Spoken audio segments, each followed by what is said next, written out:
Praise the Lord. ମୁଁ ଆଶା କରେ ଆପଣମାନେ ସମସ୍ତେ ଭଲ ଅଛନ୍ତି। ପ୍ରିୟମାନେ ଏହି ସୁନ୍ଦର ସମୟରେ ମୁଁ ଆପଣମାନଙ୍କ ନିକଟରେ ପ୍ରଭୁଙ୍କର ବାକ୍ୟ ମୁଁ ରଖିବା ପାଇଁ ଚାହିଁବି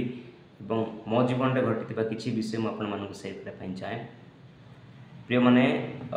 ଅନେକ ଜୀବନରେ ଆମମାନେ ଅନେକ ବିଷୟ କରୁଛୁ ନିଜ ଇଚ୍ଛା ଦ୍ୱାରା କରିଥାଉ ଏବଂ ସମସ୍ତଙ୍କୁ ଗୋଟେ ଗୋଟେ ଇଚ୍ଛା ଥାଏ, ମୁଁ ଏଇଟା ମୁଁ କରିବି, ମୁଁ ବଡ଼ ହେଲେ ମୁଁ ସେଇଟା କରିବି कि केतेबेले मु कौन करी सब मनुष्य पाखे इच्छा गोटे अच्छी किंतु आमने प्रश्न पचारिबा कि आम निज निजको कि मु ए जो काम करुच्ची सेटा कि अन्य मानक पई गोटे आशीर्वाद कारण होची कि ए काम करिया द्वारा कि प्रभु दृष्टि यह उपयुक्त अच्छी कि माने जब प्रश्न पचारिबा सेठी आम मानकर उत्तर अच्छी जदि नाही तेबे माने ताहा करिबा नाही। किंतु अनेक समय आमने कौन करुछु मु मो जीवन विषय गोटे कथा कहबी पाखापाखि 10 वर्ष पूर्वर विषय जिते 9th क्लास पढ़ुली मु भुवनेश्वर आसली। भुवनेश्वर गलापर जे अन्य मानक विषय मुझे देखिली से माने काम कर पैसा इनकम कर भल ड्रेस पिंधुंट शूज किणुंट स्पेशली जहाँ मत बेस भल लगे मु कहली घरे भाई को मु काम करी जिते मु गली से गोटे भुवनेश्वर गोटे बिल्डिंग कंस्ट्रक्शन काम चलूला मु क्या न कही जन कंट्राक्टर मुझे पढ़ेली जिते गली मत काम दिगला कि भयंकर काम जमीती कि गोटे डाला ऑटो मत कौन से बालीटा को मत लोड करने पड़ो एवं नहीं कि आ गोटे जगार से अनलोड करने पड़ो तापर से ही बालीटा को पुणी 2 महला छात उपर को नियाजिब जोटि काम होते कली से गोटे दिन मु कांदिली मो लुह बाहर मो झाड़ भी बाहर से दिन कि मु कि भूल कली मु कही नथी क्या भी जाऊँगी बोली जेहेतु मो मेंटालिटी रे मो माइंड चलूला कि मु किछि करिबी मु पस्तैले सेमिति पाखापाखि कौन काम कली संध्या 6टा 5टा भितर मुझे काम छाड़ी पड़ेली लुचिकी पड़ेली। प्रिय मैंने कौन हो मानक जीवन में अनेक विषय मैंने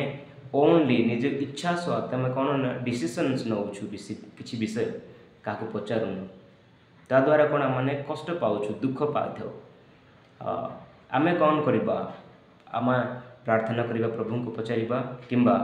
बड़ मान गुरुजन मानक मैंने पचार अच्छे कि यहाँ मुझे करी उपयुक्त कि ना बोली। ओके ये गोटे विषय प्रभु कहती हित पदेश 21 पर्व 2 पदे मनुष्य सबु गति आपणा दृष्टि यथार्थ मात्र सदाप्रभु हृदय सबू तौलांती मनुष्य पाई सबू काम मनुष्यर गति जीवन सबू काम कौन यथार्थ ही लगे क्या बाड़ेबा क्या गाड़ी करवा क्या दुख दबा कि बुलवा जीवा खाइबा पीवा पिंधिबा सबू निजको इच्छा ही लगे भल ही लगे किंतु से सबू भल लगे काम प्रभु दृष्टि उत्तम न थाए। तेणु आम मैंने कौन करवा निजक प्रश्न पचार जदि आम एमती कौन करूँ आज पर्यंत जदि भूल अच्छी तईरे आम प्रभु को क्षमा मांगे प्रभु क्षमा कर जदि को मनुष्य को आम दुख देचु निज इच्छा करी काम आम भूल मांगबार आवश्यकता अच्छी। प्रभु आम समस्त आशीर्वाद करेंगे जिते आम चिंता करवा प्रश्न पचार कहवा प्रभु ए काम मुझे जाऊँगी यह उपयुक्त कि ना बोली तेरे निश्चय मान प्रभु आशीर्वाद करेंगे। मु मो जीवन विषय कहली किंतु ये अनेक भाई भौणी मान जीवन अनेक विषय घटी अच्छी अनेक भौणी मैंने कहते कम बयस मैरेज कर कष्ट पाँच कहते एमती डिसीजन से जो भूल नौ निश्चय मैंने भोगुचु। तेणु मुझे जी भी मैंने आग को जहाँ भी करने जाऊँ प्रार्थना करवा प्रभु को पचारिबा किंबा ता सत्वे मैंने बड़ मान को पचारिबा ए काम करी उपयुक्त कि ना निश्चय से माने मान को गाइड करेंगे निश्चय मान प्रभु मध्य मान को गाइड करेंगे। ये विषय प्रभु समस्त आशीर्वाद करेंगे। आमेन।